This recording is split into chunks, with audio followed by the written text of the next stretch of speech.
Sudah. Oke, sudah. Silakan share screen. Ya, Assalamualaikum warahmatullahi wabarakatuh. Kami dari kelompok 1 ingin mempresentasikan mata kuliah teori pembangunan dengan judul permasalahan pembangunan di Indonesia.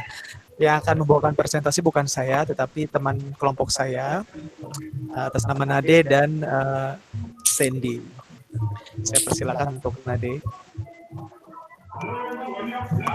Ya, Assalamualaikum warahmatullahi wabarakatuh. Waalaikumsalam warahmatullahi wabarakatuh. Di sini saya akan mempresentasikan tentang permasalahan pembangunan di Indonesia.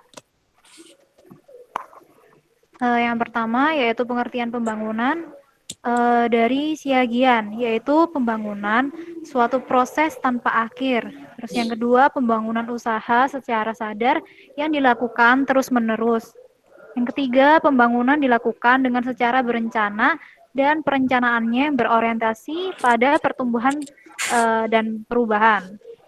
Selanjutnya, pembangunan mengarah pada modernitas, dan yang terakhir, modernitas yang dicapai bersifat multidimensional. Kemudian, pengertian pembangunan dari B.S. Muljana, yaitu pembangunan fisik, yaitu dilaksanakan pemerintah umumnya yang bersifat infrastruktur atau prasarana, yaitu bangunan fisik atau lembaga yang mempunyai kegiatan produksi, logistik, dan pemasaran barang atau dan jasa, serta kegiatan-kegiatan lain di bidang ekonomi, sosial, budaya, politik, dan pertahanan keamanan. Kemudian Presinwiro, yaitu pembangunan non-fisik. Pengertiannya adalah jenis pembangunan yang tercipta oleh dorongan masyarakat setempat dan memiliki jangka waktu yang lama. Contoh dari pembangunan non-fisik yaitu berupa peningkatan perekonomian masyarakat desa, peningkatan kesehatan masyarakat. Kemudian ada faktor-faktor permasalahan pembangunan di Indonesia, yaitu yang pertama sumber daya manusia, yaitu rendahnya tingkat pendidikan di Indonesia. Kemudian data BPJS jumlah penduduk Indonesia masih tergolong tinggi, buta kisaran 3,20 buta aksara 3,29 juta. Kemudian sumber daya alam, yaitu kontur geografis atau alam setiap wilayah Indonesia yang berbeda-beda, yaitu kekayaan alam yang belum dapat dikelola dengan baik. Kemudian ilmu pengetahuan dan teknologi. Masih rendahnya penduduk Indonesia yang mengerti dan memahami teknologi yang semakin berkembang. Kemudian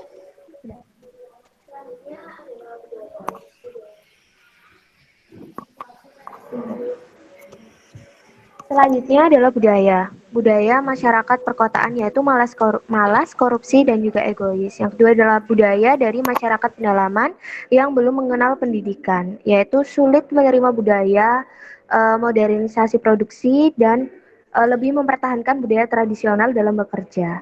Lalu selanjutnya ada sumber daya modal.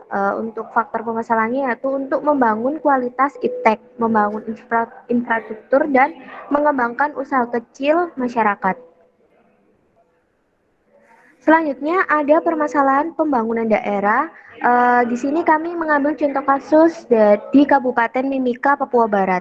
Dari sumber daya manusia, permasalahannya adalah tingkat pendidikan yang rendah dan tingkat buta aksara yang masih sangat tinggi. BPS mencatat tingkat buta aksara di Papua sebesar 21,9%. Selanjutnya ada dari sumber daya alam. Nah, untuk permasalahan pembangunan daerahnya adalah kontur alam di bumi Papua ini berbentuk perbukitan dan juga pegunungan serta lembah yang menyulitkan pemerintah untuk membangun infrastruktur di tanah Papua. Yang kedua adalah sebagian tanah dari beberapa desa di Kabupaten Mimika yang memiliki kontur tanah yang tidak subur sehingga sulit ditanami tumbuhan. Selanjutnya ada dari ilmu pengetahuan dan teknologi. Rendahnya tingkat pendidikan menghambat masuknya pengetahuan dan teknologi di Kabupaten Mimika. Selanjutnya ada budaya. Nah, budaya ini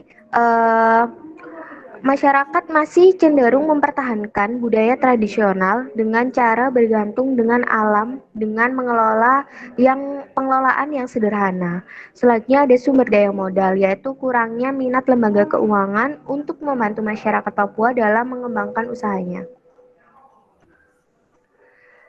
Untuk solusi permasalahan pembangunan, yang pertama untuk meningkatkan kualitas pendidikan di Indonesia, ada program wajib belajar 9 tahun, membangun sekolah-sekolah di wilayah pedalaman Indonesia.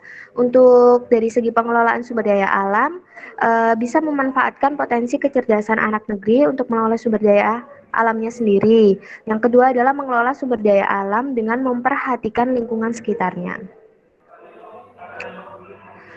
Dalam segi ilmu pengetahuan dan teknologi, memanfaatkan anak-anak terbaik bangsa yang telah selesai menyelesaikan open pendidikan di luar negeri sebagai mentor atau pembimbing dalam mengajarkan iptek pada masyarakat Indonesia yang siap kerja. Selanjutnya ada budaya. Nah, di budaya ini untuk budaya korupsi, hukuman bagi pelaku korupsi harus lebih diperberat. Untuk budaya malas, diberikan sanksi bagi pekerja yang malas yang menghambat operasional pekerjaan seperti contohnya diberikan surat teguran dan lain-lain. Dari sumber daya modal, pemerintah harus lebih serius memperhatikan para pengusaha-pengusaha kecil mandiri seperti UKM untuk mengembangkan usahanya. Demikian presentasi dari kelompok saya. Ada yang ingin bertanya?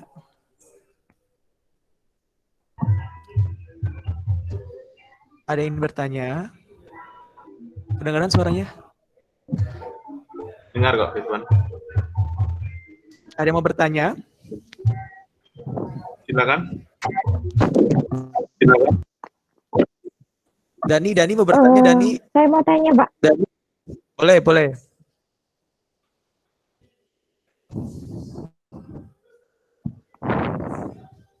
Dalam pembangunan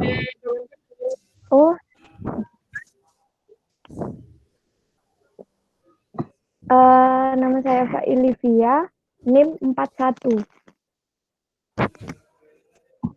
Oke, Bang.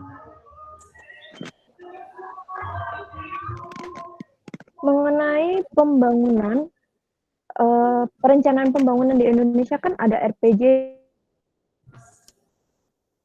EJN. Menurut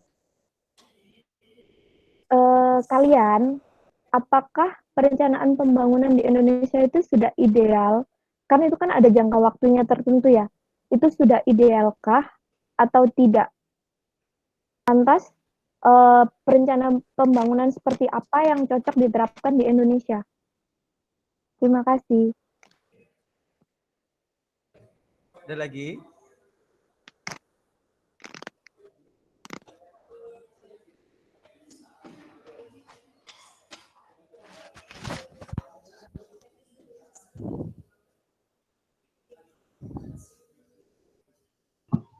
Ada lagi yang mau bertanya? Silakan, yang lain.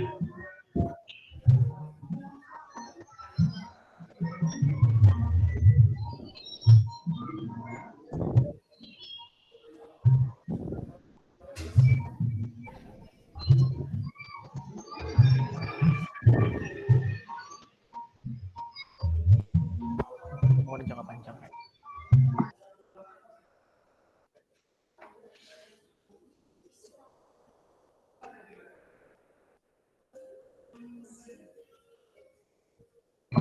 Langsung dijawab aja, Ridwan dan teman-teman.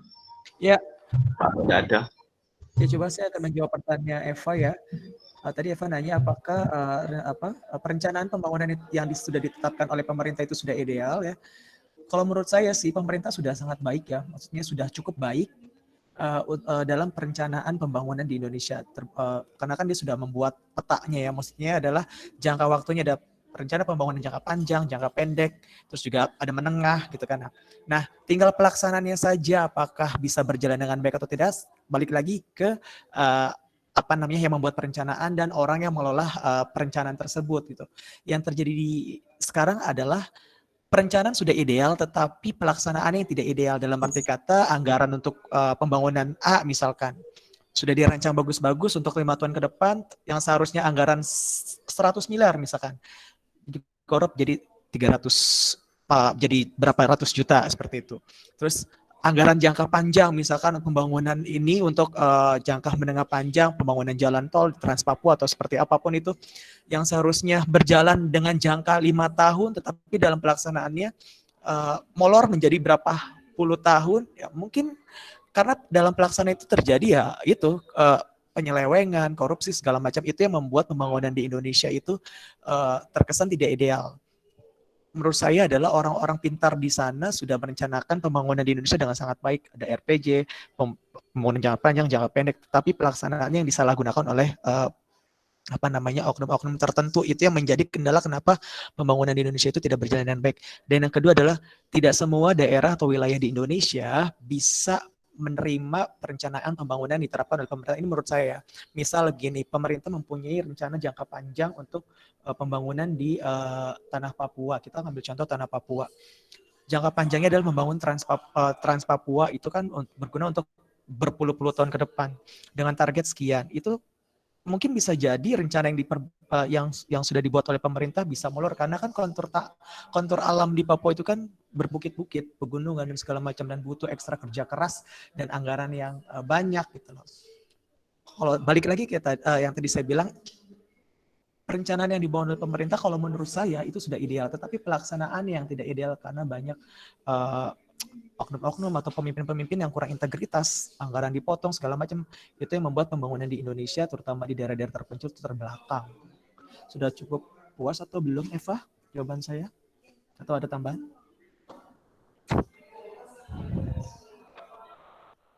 Eva, ada tambahan?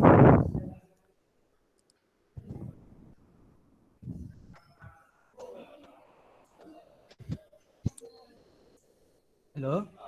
Jelas, sudah kedengaran nggak? Iya, kedengaran. Ada tambahan?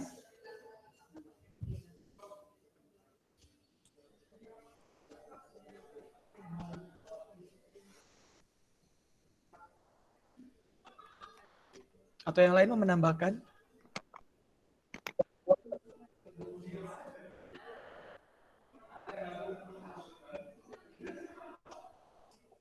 Oh ya, satu lagi mungkin kalau tidak ada yang mau menambahkan, mungkin saya akan perjelas kenapa saya mengambil contoh kasus di Papua ya. Karena kenapa saya mengambil contoh kasus di Papua? Karena akhir-akhir ini kan Papua, rakyat Papua terutama oknum-oknum yang ada di Papua berteriak ingin merdeka, ingin membuat negara sendiri. Karena apa? Karena mereka merasa mereka hidup di negara merdeka tetapi tidak merdeka. Dengan contohnya apa, pembangunan tidak merata di sana segala macam, pendidikan tidak merata segala macam, akhirnya mereka teriak untuk merdeka. Dan memang pada kenyataannya di Papua adalah itu provinsi yang sangat tertinggal jauh ya dibanding provinsi yang lain gitu. Terbukti buta aksara masih banyak di sana, yang buta aksara tidak bisa membaca dan menulis ya, tidak mengenal huruf. Tingkatnya paling banyak di provinsi di Indonesia. Makanya banyak sekali rakyat miskin di sana, terutama di Kabupaten Mimika ya. Contohnya di Desa Huripan, saya lupa itu yang saya ambil contohnya gitu. Ya makanya nggak salah juga sih kalau banyak rakyat Papua yang minta merdeka, karena memang pembangunan di sana tidak merata gitu. Sekalinya ada, dikorup oleh pejabat daerahnya sendiri seperti itu. Itu sih salah satu faktor selain faktor alam ya, tapi juga manusianya juga yang membuat pembangunan di Indonesia itu tidak berkembang. Ada lagi yang mau nambahin? Saya mau bertanya, boleh? Boleh, Mas boleh. Ridwan. Saya Rizky Fitriani, NIM 81. Mau menanyakan mengenai tolak ukur keberhasilan suatu pembangunan itu apa aja sih? Sudah. Terima kasih. Ada lagi? Rizky Fitriani NIM-nya berapa? 81, Pak. Oke. Terima kasih.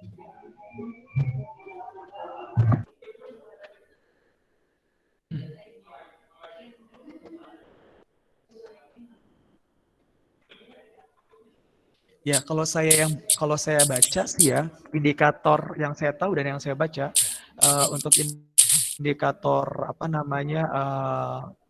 tolak ukur pembangunan ya, karena kan pembangunan berhubungan dengan ekonomi ya. Kalau perekonomian kita baik, pasti pembangunannya baik. Gitu. Sekali lagi ekonomi, uang gitu loh, yang bisa membangun negeri ini gitu. Yang pertama sih kalau yang saya tahu ya, kalau misalkan ada yang kurang bisa ditambahkan. Ada indikator moneter itu pendapatan per kapita dan indikator kesejahteraan ekonomi bersih atau net economic welfare. Ini kayak orang ekonomi deh yang paham ya. Terus indikator non moneter yaitu indikator sosial dan indeks kualitas hidupnya bagus apa enggak gitu loh. Kualitas masyarakat di Indonesia ini sudah bagus apa enggak? Kelayakan hidupnya sudah bagus atau enggak? Kalau sudah tidak ada kemiskinan segala macam ya itu indikator pembangunan Indonesia itu berhasil. Terus indikator campuran yaitu indikator sustenance atau indeks pembangunan manusianya, Human Development Index-nya. Garis kemiskinan, kebutuhan dasar minumannya harus baik, juga itu juga sebagai indikator pembangunan ekonomi gitu. Itu sih salah satu faktor menjadi salah satu faktor keberhasilan pembangunan di Indonesia, pembangunan ekonomi. Yang pasti indikator sosial, indeks dan kualitas hidupnya itu harus lebih baik, dan berarti kata kemiskinan nggak ada, yang buta huruf tidak ada, segala macam. Itu sih harus diperbaiki dulu. Mungkin ada tambahan lagi.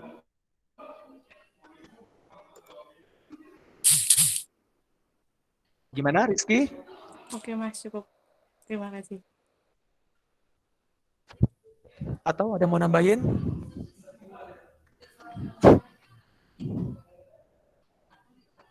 Dani nggak nanya? Kelompok kamu. Oh ya. Kiki.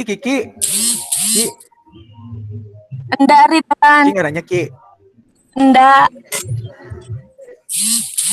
Jana. Ida. Udah pada ngantuk ya Pak. Oke, sudah ya berarti ya. Ya. Diakhiri dulu, Ridwan.